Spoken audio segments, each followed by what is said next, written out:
नमस्कार, आदाब। मेरे YouTube station Smita Sharma journalist में आप सभी का स्वागत है और दिल को दहलाने वाली ये तस्वीरें हैं गुजरात के अहमदाबाद से, जहां एयर इंडिया का विमान दुर्घटनाग्रस्त हुआ 12 जून को और इतनी सारी मासूम जानें इस हादसे में चली गईं।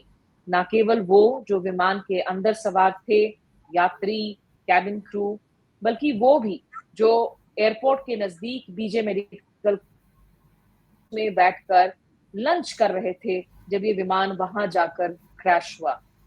और इस हादसे में मारे गए तमाम लोगों को हमारी भावभीनी श्रद्धांजलि।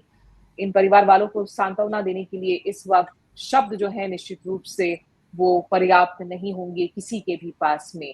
और अभी भी बहुत सारे ऐसे लोग हैं जो जख्मी हैं, जिनका अस्पतालों में इस वक्त मेडिकल ट्रीटमेंट जारी है। शायद कुछ ऐसे लोग हों जो अपने अपनों को ढूंढ रहे हों। तमाम जानकारियों के साथ इस ब्रॉडकास्ट में हम बातचीत करेंगे। हमारे साथ खास मेहमान भी होंगी, जागृति चंद्रा। लेकिन उनसे पहले हम आपको दिखाते हैं कुछ वो चेहरे जो अब इस दुनिया में नहीं रहे इस हादसे के बाद। Tragic faces of this disaster. सबसे पहले ये जो परिवार है, आप इन्हें देख रहे हैं। डॉक्टर प्रतीक जोशी, उनकी पत्नी डॉक्टर कोमी व्यास और उनके 3 बच्चे मुस्कुराते हुए इस सेल्फी में नजर आ रहे हैं विमान के टेक ऑफ के पहले। इन्होंने सोचा भी नहीं होगा कि विमान के टेक ऑफ के साथ ही चंद सेकंड में दुनिया में ही ये पूरा का पूरा परिवार जो है वो नहीं रहेगा। फैमिली छुट्टी मनाने के लिए जा रही थी, लेकिन जो है ये छुट्टी मौत में तब्दील हो गया। एक और परिवार से आपको हम आगे मिलाते हैं और ये तस्वीरें जो हैं निश्चित रूप से परिवार की ही तस्वीरें हैं। इस परिवार को भी आप देखिए।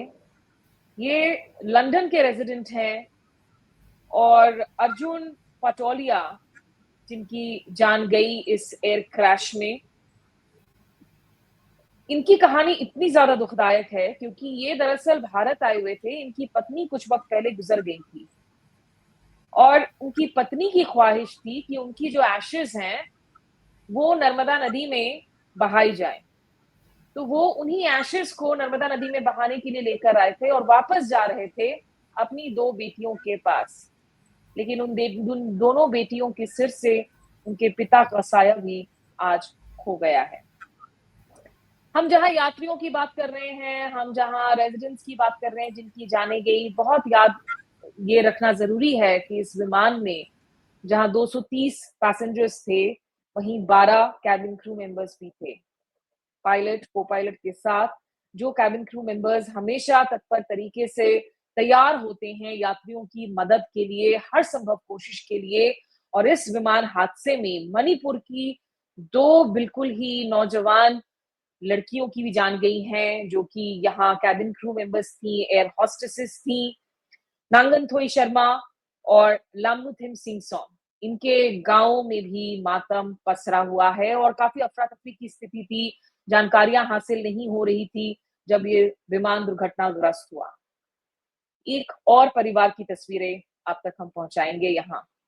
और मणिपुर में याद हो कि जहां पर हम आज की तारीख में इतनी हिंसा की बात करते हैं, वहां Manipur is also at this point in time collectively grieving the loss of 2 of its very very young women, जो कि इस विमान में एयर होस्टेस के तौर पर मौजूद थी। एक परिवार वो भी है जो ईद मनाने के लिए आया था भारत, और ईद मनाकर इनकी वापसी हो रही थी। एनआरआई परिवार है, लेकिन इस दौरान पूरा परिवार जो है इस हादसे में चल बसा। इनके जो अपने पीछे रह गए हैं, पीछे छूट गए हैं, उनके ज़हन में, उनके दिलो-दिमाग में आज क्या कुछ चल रहा है, ये समझ पाना, सोच पाना बहुत मुश्किल है। क्लोज़र, हीलिंग तो बहुत आगे, बहुत दूर की बात है। इस वक़्त कई ऐसे परिवार हैं, जिनको समझ में नहीं आ रहा था कि आखिर कहाँ जाए, कैसे जाए, कहाँ पार्थिव शरीर को जो है जाकर रिकवर करें।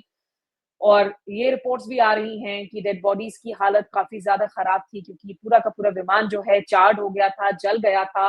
विमान की जब तस्वीरें आई थी, सीसीटीवी फुटेजेस आई थी, याद हो कि विमान टेक ऑफ के साथ चंद सेकंड्स के अंदर ही जोरदार विस्फोट होता है और काला धुएं का गुब्बार नजर आने लगता है। जब ये विमान जाकर क्रैश हुआ था ठीक एयरपोर्ट के पास वाले उस हॉस्टल में, जहां डॉक्टर्स, जो एमबीबीएस के डॉक्टर्स हैं, स्टूडेंट्स हैं, वो लंच कर रहे थे और वहाँ पे भी कुछ लोगों की जानें गई हैं। उनके बारे में भी आपको बताएँगे। देखिए, लंच की जो थालियाँ थी वो टेबल पर ज्यों की त्यों पड़ी हुई थी। लेकिन फिलहाल मेरे साथ जुड़ रही हैं Jagriti Chandra. She is the special correspondent for the Hindu, और जो एविएशन पर जिनकी पैनी नज़र होती हैं, she has been in Ahmedabad पिछले इनफैक्ट जब ये दुर्घटनाग्रस्त हुआ, तब उसके कुछ घंटों बाद ही पहुँची। जागृति, बहुत शुक्रिया आपका for joining us here. I understand कि आप एयरपोर्ट गई हैं, आप अस्पताल गई हैं। Give us a sense first of all to begin with कि इस वक़्त आपने ज़मीन पर क्या देखा है? What is your assessment of what is playing out on the ground? Ji.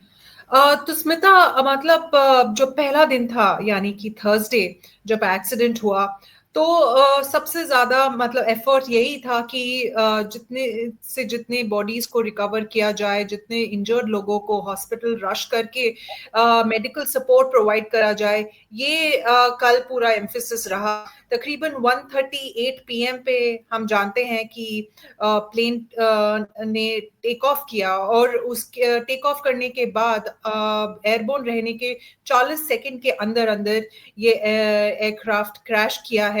5 kilometre की दूरी में ये कॉलेज, मेडिकल कॉलेज है, इनफैक्ट मेडिकल कॉलेज का हॉस्टल है। तो वहां जाके ये क्रैश किया है। तो जो कैजुअलिटीज हैं वो सिर्फ पैसेंजर्स नहीं है जो कि एयरक्राफ्ट के अंदर थे। Total 242 passengers plus crew members थे, जिसमें से 241 की डेथ हो गई है, ऐसा सरकार ने भी कंफर्म किया है, एयरलाइन ने भी कंफर्म किया है। सिर्फ एक मिराक्युलस सर्वाइवर बचा है, ये हम जानते हैं। क्योंकि ये एक बिल्डिंग में जाके हिट किया है, तो जाहिर सी बात है कि बिल्डिंग के अंदर जो ऑक्यूपेंट्स थे वहां भी कैजुअलिटीज हुई होंगी, और हुई हैं। और हमने अस्पताल में जाके बातचीत की है, तो पता चला है कि इर्द गिर्द जो लोग हैं उनमें भी कुछ लोगों की मौतें हुई हैं, कुछ लोगों में की इंजरीज हुई हैं। ये हो सकते हैं कोई हुँ। जैसे ड्राइवर जब पास से गुजर रहे थे, या एक टी स्टॉल ओनर है, उनकी बच्चे की मृत्यु हुई है। इस तरीके से आगे आ रहा है, अब बात पता चल रही है। तो आपने पूछा कि क्या नजरिया है, क्या हुँ। सीन देखने को मिल रही है। तो यही इंफॉर्मेशन आगे आ रही है कि एक तरीके से ऑफिशियल तौर पे अभी तक सिर्फ जो पैसेंजर्स हैं उनकी ही कैजुअलिटीज कंफर्म की गई है। एक मेडिकल एसोसिएशन है, उन्होंने कहा है कि 5 से 6 और लोगों की मृत्यु हुई है। ये हैं हुँ। जो कि डॉक्टर्स, इंटर्न डॉक्टर्स, या उनकी जो फैमिलीज जो उस कैंपस में रह रही थी, हुँ। उनके बीच की कैजुअलिटीज हैं ये। आप ध्यान दीजिए कि जब ये प्लेन क्रैश किया है, जहां ये क्रैश किया है, इसने एक बिल्डिंग जहां डाइनिंग मेस है वहां जाके हिट किया हुँ। है। और बिल्कुल। उस वक्त 12 से 3 बजे का समय होता है, यहाँ लंच ब्रेक होती है। तकरीबन 1200 लोग आते हैं यहाँ लंच करने के लिए।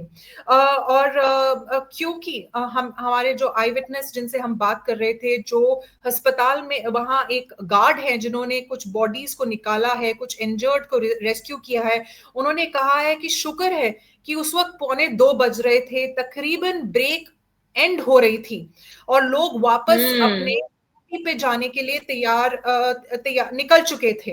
तो कुछ ही लोग बचे थे, तकरीबन 100 के आसपास बचे थे। तो तो कैजुअलिटीज मतलब थोड़ी। ये कैजुअलिटीज़ और कहीं ज़्यादा हो सकता था। जागृति बने रहिए, जिस स्टेटमेंट का आपने ज़िक्र किया, जो federation of all India medical association है, उस स्टेटमेंट के बारे में हम लोगों को बता देते हैं कि फाइमा ने जो स्टेटमेंट जारी किया गया है, डॉक्टर धवल गामेती हैं, जो वाइस प्रेसिडेंट है फाइमा के, और प्रेसिडेंट हैं, जो जॉइंट डॉक्टर्स एसोसिएशन है, यहाँ पे बीजेएम मेडिकल कॉलेज में। उनका कहना है कि as of now the situation is under control, and total 4 undergraduate students of BJMC died in this। 4 undergraduate छात्रों की मौत हुई है। 6 relative of resident doctors, 6 ऐसे relatives भी हैं resident doctors के जिनकी जान गई है। Total around 270 people died in this incident। देखिए, अभी तक औपचारिक रूप से जो है आंकड़े उस तरह से नहीं बताए जा रहे हैं। जो रॉयटर्स भी रिपोर्ट कर रही है कि 240 लोगों की कम से कम जान गई है। 242 पैसेंजर्स, क्रू मेंबर मिलाकर थे उस प्लेन में। लेकिन इनका कहना है कि इस वक्त मौत का आंकड़ा जो है वो 270 के करीब है। 24 स्टूडेंट्स जो हैं वो इस वक्त they are undergoing treatment. And the rest DNA reports are awaited to match की जो लाशें हैं, जो पार्थिव शरीर हैं, वो किसकी हैं. सो सरकार की तरफ से Jagriti, do we have clarity of what is the death toll casualty that we are looking at right now? क्या इसके और बढ़ने की आशंका जताई जा रही है? तो नहीं स्मिता, जो हमें सुनने को सिर्फ मिला है वो सिर्फ 241 का फिगर है, जो कल सरकार ने और एयर इंडिया ने अनाउंस किया है. जो डेथ्स कैंपस में जो लोग थे उनके बीच में हुई है उसकी अभी हमें कोई जानकारी नहीं है. अस्पताल में जो डॉक्टर्स थे उन्होंने 5 से 6 फिगर्स का मेंशन किया है. हालांकि आई विटनेस कहेंगे कि थोड़े ज्यादा फिगर्स हैं. जिन गार्ड से मैं बात कर रही थी उनके साथ 2-3 और गार्ड्स थे. उन्होंने बोला कि 2 बिल्डिंग थी, एक डाइनिंग हॉल था. डाइनिंग हॉल तकरीबन 2 फ्लोर्स का था. वहां आके tail section of the aircraft आप देख सकते हैं, वहां आके गिरा है. बट उसके सामने जो बिल्डिंग है स्मिता, तकरीबन 6 कॉलम्स की बिल्डिंग है. ये एक हॉस्टल है जहां फैमिलीज भी रहती हैं डॉक्टर्स की. और वहां अगर आपने वीडियो में देखा होगा तो एकदम ब्लैक सूट में वो कवर्ड है. और वहां एयरक्राफ्ट का पुर्जा आपको नजर नहीं आएगा क्योंकि वो पूरा का पूरा डिस्ट्रॉय हो चुका है क्योंकि आग की इंटेंसिटी इतनी ज्यादा थी. तो जो हमें आई विटनेस है वो ये बता रहे हैं कि वो उस बिल्डिंग के आसपास भी नहीं जा पाए क्योंकि एकदम वॉल्केनो जैसा सिचुएशन था. वहां टेम्परेचर एकदम बढ़ा हुआ था. हाँ, फर्नेस जैसा था. तो उसके आसपास नहीं जा पाए उस वक्त किसी चीज को बचाने के लिए जब तक फायर टेंडर्स नहीं आ गए. उसके बाद वहां से कुछ शव निकाले गए हैं. तो वो बात करते हैं कि वहां सबसे ज्यादा लोगों का लॉस हुआ है. अब we will wait for the official figures because इस तरीके की ट्रेजेडी है. बट आई विटनेसेस का कहना है कि इस बिल्डिंग में से कम 50 लोग निकाले गए हैं. What a terrible tragedy. मतलब ये वो बच्चे हैं जो सोचिए जो विमान में सवार भी नहीं थे. And this just shows how fragile and uncertain life is. वो पास के हॉस्टल में बैठ के खाना खा रहे हैं. फिलहाल दर्शकों को बता दें कि कल गृह मंत्री अमित शाह वहां पहुंचे थे. उन्होंने एक्सीडेंट साइट का जायजा लिया था. आज सुबह प्रधानमंत्री नरेंद्र मोदी वहां पहुंचे और उनकी तस्वीरों को भी हम आपको दिखाएंगे. उन्होंने भी जो है वहां पर दौरा किया है. इसके साथ ही जो एविएशन मंत्री हैं राम मोहन नायडू, उन्होंने ट्वीट करके जानकारी दी कि इस एयरक्राफ्ट का जो ब्लैक बॉक्स है वो मिल चुका है. तो फ्लाइट रिकॉर्डिंग डिवाइस से काफी अहम जानकारियां होंगी. उन्होंने ट्वीट करके जानकारियां दी हैं जो बड़ी बातें हैं. कहा है कि औपचारिक जांच की जो है वो शुरू हो गई है, शुरुआत हो गई है एयरक्राफ्ट एक्सीडेंट इन्वेस्टिगेशन ब्यूरो की तरफ से. And this is in line with international protocols, जो अंतरराष्ट्रीय नियम कानून गढ़े गए हैं इंटरनेशनल सिविल एविएशन ऑर्गेनाइजेशन या आईसीएओ की तरफ से. साथ ही गवर्नमेंट ने कहा है कि एक उच्च स्तरीय समिति को उन्होंने गठित किया है और इसमें मल्टीपल डिसिप्लिन के बहुत सारे एक्सपर्ट्स बुलाए गए हैं, ना केवल इस इंसिडेंट पर बात करने के लिए बल्कि ये देखने के लिए आगे क्या और कुछ गाइडलाइंस होनी चाहिए ताकि ऐसे त्रासदी जो हैं वो अवॉइड किए जा सके. तो जागृति, थोड़ा सा मैं आपको जानना चाहूंगी कि डीजीसीए की तरफ से, क्योंकि आप एविएशन क्लोजली फॉलो करती हैं, कल तो उन्होंने बयान दिया था जिसमें कहा था कि रनवे नंबर 23 से टेक ऑफ हुआ और फिर मेडे कॉल किया पायलट ने और फिर एटीसी उनसे कॉन्टैक्ट संपर्क नहीं साध सका. चंद सेकंड्स में जो है फ्लाइट क्रैश हो गया. अभी इस वक्त डीजीसीए की तरफ से what is being said in terms of क्या वजह रही होंगी as far as this air crash is concerned या इन्वेस्टिगेशंस को लेकर? जी, तो स्मिता, डीजीसीए ने एक एक्शन अनाउंस किया है. बट मैं आपके व्यूअर्स के लिए क्लैरिफाई करना चाहूंगी कि जो डीजीसीए है वो उनका प्रायोरिटी है सेफ्टी पे ध्यान देना. पर जब एक एक्सीडेंट होता है तो एक अलग से बॉडी है वो इन्वेस्टिगेट करती है, उसका नाम है एयरक्राफ्ट एक्सीडेंट इन्वेस्टिगेशन ब्यूरो. तो ये सारा का सारा मुद्दा उसके अंडर आएगा. डीजीसीए का इससे कोई इंटरफेरेंस अलाउड नहीं है. तो एआईबी ने ये जो ब्लैक बॉक्स जिसे कहते हैं वो रिट्रीव किया है.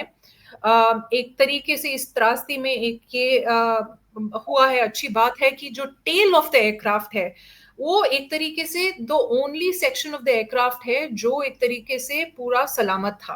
आप विजुअल्स में देख सकते हैं, और ये जो ब्लैक बॉक्स है वो वहीं पाया जाता है।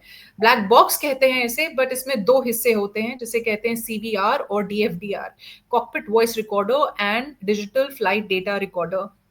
और कहते हैं इसे ब्लैक बॉक्स, बट होता ये ऑरेंज कलर का है ताकि अच्छे से दिख सके।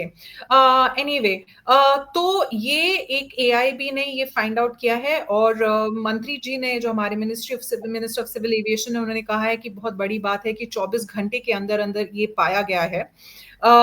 इसके अलावा डीजीसीए ने जो एक्शन लिया है ताकि सेफ्टी को ध्यान में रखते हुए, वो एयर इंडिया के जो बोइंग 7878 एंड 9 एयरक्राफ्ट हैं, ड्रीम लाइनर्स के दो वेरिएंट्स हैं यहाँ एयर इंडिया के पास, उसके ऊपर एडिशनल चेक्स के लिए उन्होंने इंस्ट्रक्शंस दिए हैं। और ये प्री डिपार्चर चेक्स, यानी उन्होंने इसको ये नहीं कहा है कि फ्लाइट को उड़ा नहीं सकते हैं या कुछ, ये प्री डिपार्चर उड़ाने से पहले कुछ चेक्स किए जाएंगे। ये 6 अलग अलग तरीके के चेक्स हैं, फ्यूल पैरामीटर्स को लेके, केबिन एयर कंप्रेसर को लेके, हाइड्रोलिक सिस्टम को लेके।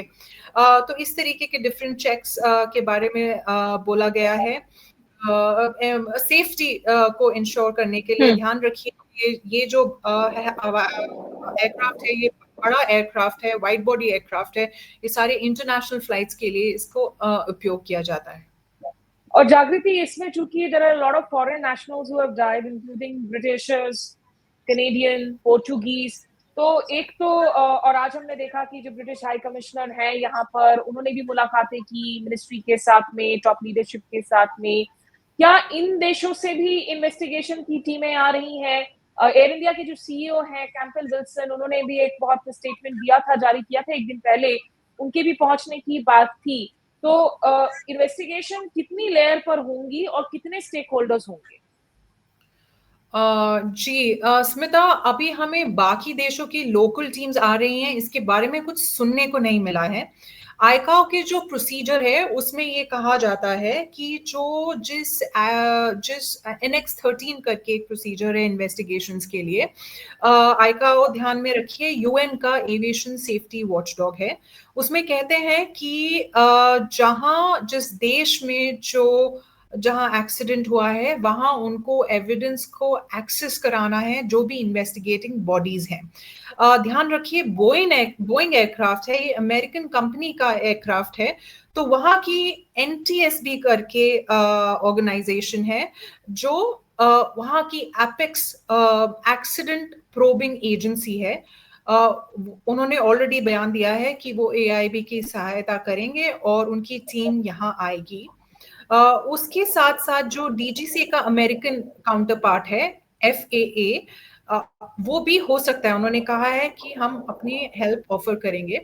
तो जाहिर सी बात है कि वो भी यहाँ आएंगे। ये देखने इसको वेट कि ये DFDR का डेटा यहीं डाउनलोड किया जाएगा या उसको अमेरिका या UK की किसी फैसिलिटी में भेजा जाएगा। बट जो जहां ये हादसा होता है उनको ये एविडेंस सबको एक्सेस, जो भी इन्वेस्टिगेटिंग एजेंसीज हैं उनको ये एक्सेस कराना है। अभी हमने बाकी एम्बेसीज से या बाकी कंट्रीज से इस बारे में नहीं सुना है कि उनकी टीम्स भी आएंगी या नहीं आएंगी। ठीक है जागृति, एक लास्ट क्वेश्चन जो आपसे पूछना चाहूंगी, क्योंकि आप वहां पर हैं पिछले कुछ घंटों से, इस वक्त आपको क्या लग रहा है? क्योंकि बहुत दर्दनाक तस्वीरें आ रही हैं जो रिपोर्टर्स से भी हम सुन रहे हैं। एक तो as a journalist it's very difficult to cover all the stories, we obviously don't get to process our own traumas and our own griefs, लेकिन इन दर्दनाक कहानियों को सुनना, they also need to be heard and they also need to be told and documented. दूसरा, I believe कि क्योंकि bodies इतनी बुरी हालत में हैं, जल चुकी हैं, चार्ड है, that even to piece together the bodies before handing back the bodies has been very tasking for hospitals. तो कितनी आपको लगी कि अभी भी बहुत सारे ऐसे कितने लोग होंगे जिनको अभी भी समझ में नहीं आ रहा है कि क्या होगा, कैसे बॉडी मिलेगा? क्या वो कंफ्यूजन नजर आ रहा था आपको जब आप जा रही थी? तो मैं कहूंगी कि आज जो माहौल था हॉस्पिटल के अंदर, एक सेटअप किया गया है DNA कलेक्शन सेंटर, और वहाँ दरअसल जो रिलेटिव्स हैं वो फ्रॉम अक्रॉस द कंट्री आ रहे हैं हो सकता है कि बाहर के देशों से भी रिलेटिव्स आएँ और वो अपना डीएनए सैंपल देंगे, फिर मैच किया जाएगा, फिर शायद से उनको अपने रिश्तेदारों के रिमेन्स मिल पाएँगे। इस प्रतिक्रिया में कितने दिन लग जाएँगे ये हमें नहीं पता। मैं वहाँ थी तकरीबन 2 बजे के आस-पास थी तब अधिकारी लोग कह रहे थे कि तकरीबन 130 ऐसे रिलेटिव्स आए हैं। हाँ और ऐसे सैंपल्स शायद से कलेक्ट किए गए हैं, ऐसा हमें जानने को मिला था। तो वो माहौल बहुत ही मतलब एक हिलाने वाला माहौल था। कुछ रिश्तेदार गुस्सा थे और कुछ बस चुपचाप बस रोते जा रहे थे। It was not easy. Yeah. Hi, I'm so sorry, Jagriti. I can imagine, as a fellow reporter who has been in these circumstances, these stories break us as human beings, but we need sensible voices on the ground to be able to document these stories and hear out these people who need to be heard. इनकी तो अपने लोगों की जान चली गई है, लेकिन आगे ऐसे हादसों में फिर दूसरे लोगों की जान ना जाए, उसके लिए भी बहुत ज़रूरी होता है कि आप इन कहानियों को सुने, इनके दर्द को समझे, इनको बयाँ करें और साथ ही जो है सवाल भी पूछे जाएँ जहाँ ज़रूरी है। Please take care of yourself, Jagriti, and thank you so much for joining me. Take care of yourself. क्योंकि हम एज जर्नलिस्ट जो हैं, we try and avoid becoming the story ourselves, जो भी हम ओल्ड स्कूल जर्नलिस्ट्स हैं, लेकिन हम ह्यूमन बीइंग्स हैं और ट्रॉमा हमें भी हिट करता है।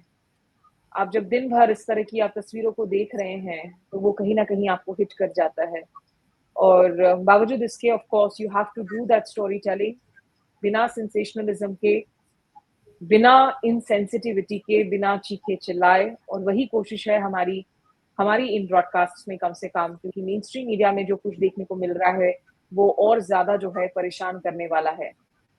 बहरहाल आज हम याद कर रहे हैं उन परिवारों को जो अब इस दुनिया में नहीं रहे इस हादसे की वजह से। कुछ परिवारों के बारे में आपको बताया, कुछ परिवार और जिनसे हम आपको मुखातिब करते हैं, जो ब्रिटिश नेशनल्स हैं। ग्लाउस्टर के अकील नाना बाबा, उनकी पत्नी हना वराजी, 4 साल की एक बेटी सारा नाना बाबा, ये सारे जो हैं अब इस दुनिया में नहीं रहे।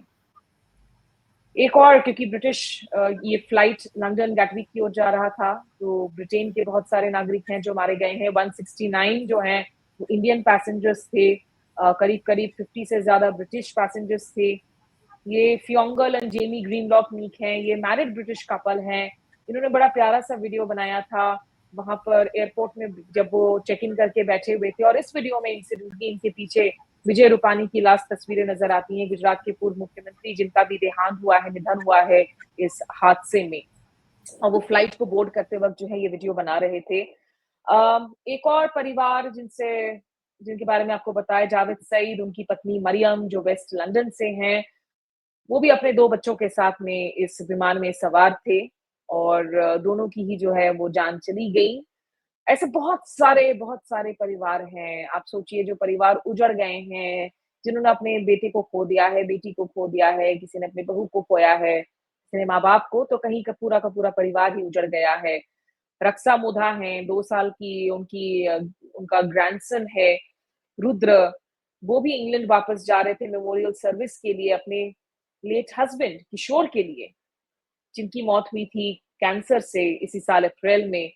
और जब वो उस मेमोरियल के लिए जा रही थी, तो अब खुद जो है उनकी भी जिंदगी चली गई इस विमान हादसे में। तो ऐसी जो दर्दनाक कहानियां हैं, इनको हम इसीलिए बता रहे हैं, इसलिए नहीं कि हम इस ट्रेजेडी को एक्सप्लॉइट करना चाहते हैं, इसलिए क्योंकि I think there is a need to put faces to such tragedy.